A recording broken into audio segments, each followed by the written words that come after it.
Can anyone go over there now and see the Ark? They can. It's a national park. They have a visitor center out there. At this point in time, there's a good deal of Kurdish terrorist activity in the area. We were taken hostage for 21 days in '91.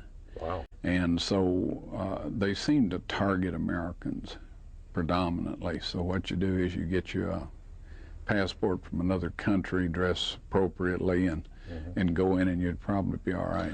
Have other people said they've discovered Noah's Ark? Location? There have been, to my knowledge, 32 different people said they found Noah's Ark in 32 different places. And how we know yours is right? That is something I'm glad you asked. It's my belief that Satan was not allowed to destroy all these physical remains of the events of the Bible. So he fell back on his long, strong suit, and that's lies and deceptions. So I believe that he was clever enough to realize that God was preserving these for a purpose, most likely to show them to somebody at some point in time. And when he concluded that that time was near, he got a lot of people to make a lot of claims about these remains and other remains of Bible objects and stories. And I believe that he has had a great deal of success in lessening the credibility and the impact that these would have had. And so anyway, your listeners and viewers out there are well advised to check everything out very carefully. It's 300 feet long. All those animals in there, it stunk. How did they get 300 cubics long? How did they get air in there, fresh air? Well, it speaks of a sofar, meaning a light source in the top, finished within a cubit roundabout. I suspect that that was probably vents with shutters, that they open when it wasn't storming and close when it was. The largest animal that went into the Ark, you think, was what? Well, it appears that Noah took freshly weaned animals on board. Well, we learned that the cubic is not necessarily the cubic from the finger to the inside of the elbow, and that gopher wood is not necessarily a type of wood, but more of a laminating process, and there's more to learn. We'll take this break now and be back with Ron WYATT in his Museum of Ancient Mysteries.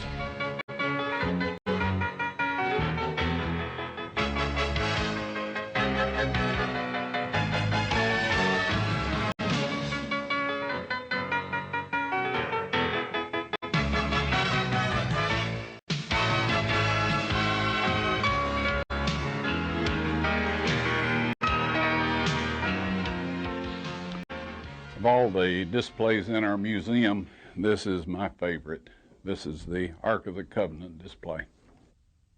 Well, we're back with Ron WYATT in the Museum of Ancient Mysteries, and this is another section of the museum. What is this depicting here? Larry, this is our display on Sodom and Gomorrah. You know, there's the 5 cities of the plains burned up during the days of Abraham. That was and a Lot. bad place, wasn't it? Yeah. Yes, they had some bad habits that seems to have crept back into society once again. What we have is burnt cities. We have the very obvious city ramparts. We have sphinxes, ziggurats, and the most, shall we say, the greatest proof are these millions of sulfur spheres. 96 to 98% pure sulfur. Each one of them has a capsule of burnt sulfur on it, showing that it's been on fire. They are spherical in shape, except the ones that have impacted and changed that shape. This implies that they came through the atmosphere. Did you find the lady who was turned into a pillar of salt? We haven't looked for her, but you know, we all have some ideas, and I think we may be able to find her if she's if there's anything survived at this point in time. Well, Ron, could this be one of your relatives here, or what? Well, I think he's one of God's creatures, but shall we say he belongs to a different category. This is not a dinosaur, is it? I believe it is. Really? I believe, yes, Larry, there have been found giant sheep, giant wombats, giant everything in the animal kingdom and for that matter in the insect and vegetable kingdoms. If the giant skeletons of things that look just like these dinosaurs, these lizards, iguanas, are not the remains of these, then where are the ancient giant remains of these particular critters?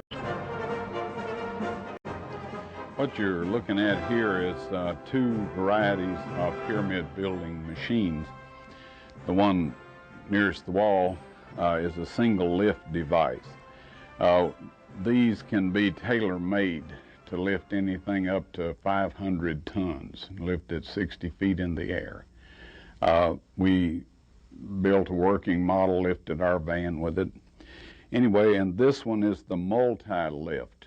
With this, you can pass a pallet or a platform from one set of levers to the next, right on up as high as you want to go. The only limits to this system of lifting stones is the individual's willingness to build a bigger machine. Now, in the background, we show some of the actual timbers that were found in burials in Egypt. So this is not speculation. It's in the hieroglyphs. It's described in Herodotus's histories. And also we have found the levers, actual levers that were used in the boat burial near the Great Pyramid.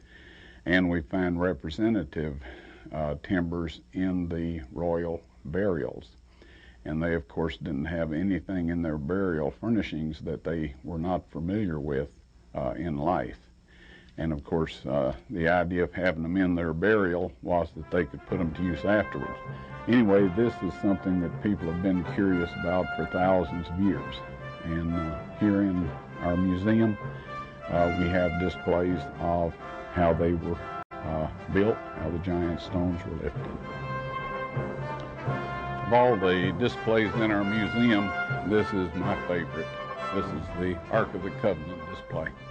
You really think you discovered the Ark of the Covenant, huh? Yes, Larry. This is one of the most exciting discoveries of all time. You know, I believe that all of us are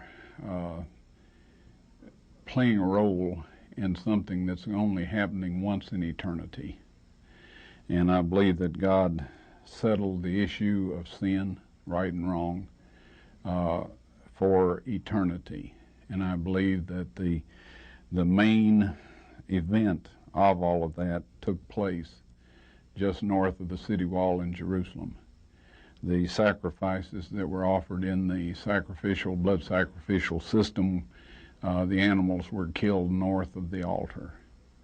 And on the Day of Atonement, the blood of the animal that represented Christ as our sin bearer was sprinkled on the mercy seat.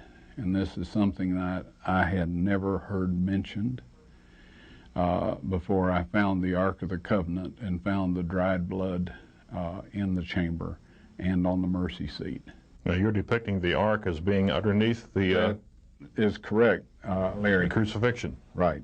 But anyway, the blood, when the Roman centurion pierced Christ's spleen, the separated platelets and serum, or the blood in the water, went out and went down through that crack onto the mercy seat where I found it. And we've taken samples of this material and have analysis on it, and that's very unique. And what has that shown? Well, it's shown that Christ had 24 chromosomes. All of us have 46. Now, a lot of your viewers are familiar with the fact that we get 23 from our mother, and that she gives us an X sex determinant factor. And the father gives us 23. And that he can give an X or a Y. If he supplies an X sex determinant factor, then the offspring is female. If he supplies a Y, then the offspring is a male. But if it's from a human male, it's always 23, always. Christ got a Y from somewhere unaccompanied by any other chromosomes. I don't know how you could withhold this information for very long if you indeed do have that.